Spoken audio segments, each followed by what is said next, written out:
Shalom à tous. Parashat Shelach Lecha. Le peuple juif est à 2 pas d'entrer en terre d'Israël. L'heure de la conquête approche, mais un épisode va bouleverser tous les plans. Le peuple insiste pour envoyer des explorateurs. Hachem n'est pas favorable à l'idée, parce qu'en réalité, ça ne se fait pas de vérifier un cadeau qu'Hachem nous offre. Surtout quand ce cadeau, c'est la terre d'Israël. Celle qu'il a lui-même décrite comme une terre où coule le lait et le miel. Mais il laisse Moshe Rabbeinu nommer 12 représentants, un par tribu. Avant de les envoyer, Moshe prie pour Oshéa et change son nom en Yehoshua, en y ajoutant la lettre Yud, une prière pour qu'il soit protégé du mauvais conseil et ne tombe pas dans le piège des explorateurs. Kalev, lui, se rend en secret à Hebron pour prier sur les tombes des patriarches, demandant la force de rester fidèle à Hachem malgré la pression à venir. Pendant 40 jours, ces hommes sillonnent la terre promise et découvrent des fruits gigantesques, une grappe de raisin si grosse qu'il faut 8 hommes pour la porter. Un autre ramène une figue immense, un autre une grenade énorme. Mais Kalev et Yehoshua n'en prennent pas. Ils ont compris que ces fruits seraient utilisés pour faire du lachon hara de la terre d'Israël et ils refusent d'en être complices. À leur retour, c'est la catastrophe. Ils décrivent une terre où vivent des géants, où les enterrements sont quotidiens.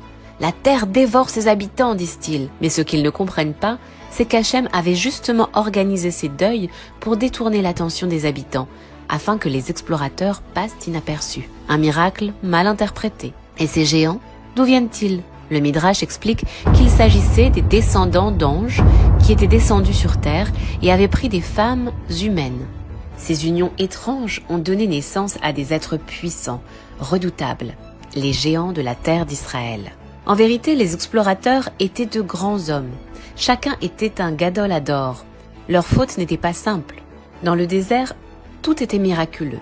La manne, l'eau avec le puits de Myriam qui les suivait, la protection avec les nuées de gloire. En entrant en Israël, il aurait fallu travailler la terre, affronter les épreuves du quotidien, et cela les effrayait. Ils voulaient rester proches d'Hachem dans un monde où tout était clair, mais Hachem cherche à ce que nous réussissions à continuer à le servir malgré les difficultés. Car sinon, où est le mérite ? Kalev tente de rétablir la vérité. Si Hachem est avec nous, on peut y arriver. Mais c'est trop tard. Le peuple panique. Il pleure toute la nuit. Pourquoi ne sommes-nous pas restés en Égypte ? Yehoshua et Kalev déchirent leurs vêtements. Hachem est en colère. Encore une révolte, encore un manque de confiance. Il menace d'exterminer ce peuple et de recréer une nouvelle nation à partir de Moshe. Mais Moshe Rabbeinu prie pour le peuple et Hachem accepte, en partie. Il ne les détruira pas, mais ils n'entreront pas en Israël. Ce sera 40 ans de désert, toute cette génération. Tous les hommes de 20 à 60 ans mourront dans le désert. Seule la génération suivante pourra entrer, sauf Yehoshua et Kalev. Et cette nuit où le peuple a pleuré pour rien deviendra une nuit de désolation à travers toutes les générations. Le 9 Av, le jour où les 2 temples seront détruits, où tombera Bétar, où s'appliqueront les décrets de l'Inquisition et bien d'autres malheurs encore. Quand le peuple entend cela, certains veulent corriger leur erreur. Trop tard. Ils décident d'entrer en Israël sans autorisation divine. Moshe les avertit. Sans Hachem, vous n'aurez pas sa protection. Mais ils y vont quand même et sont tués par leurs ennemis. Dans cette paracha, Hachem donne aussi une mitzvah. À l'avenir, certains sacrifices devront être accompagnés de vin et de farine. Ce commandement ne s'appliquera que 39 ans plus tard, une fois en Terre Sainte. Un message d'espoir.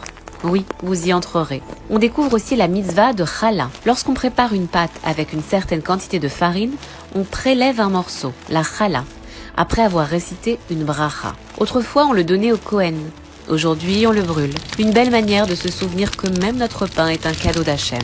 La Torah parle ensuite d'une faute grave, l'idolâtrie.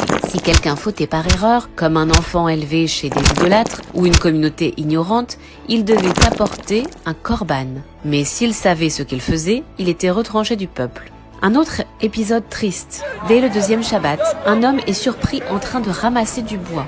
Il connaît pourtant la gravité de l'interdit. Les témoins vont voir Moshe et Aaron. Que faire ? On sait qu'il est passible de mort, mais quelle sanction ? Moshe consulte Hachem.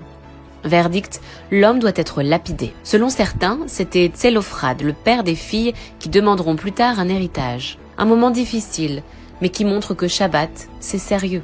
La Gemara dit, si tout Israël garde 2 Shabbatot, la délivrance viendra. Mais Tzelophrate n'a pas agi par négligence. Il voulait montrer que même condamnés à rester dans le désert, les Bnei Israël restent liés à la Torah. Sa punition a prouvé que l'alliance avec Hachem était toujours valable. D'après certains de nos maîtres, il voulait montrer à tout le peuple l'importance du Shabbat. La paracha se termine sur une lumière d'espoir, les tzitzit. Ces petits fils accrochés au coin de certains vêtements nous rappellent l'importance des mitzvot. Quand on les voit, on se souvient qu'on est les serviteurs d'Hachem. Velo taturu achare levavchem veachare einechem. Ne suivez pas votre cœur ni vos yeux. Ce qu'on regarde influence notre cœur. Alors faisons attention à nos yeux pour préserver la sainteté qu'Hachem nous a confiée. Shabbat Shalom et à la semaine prochaine.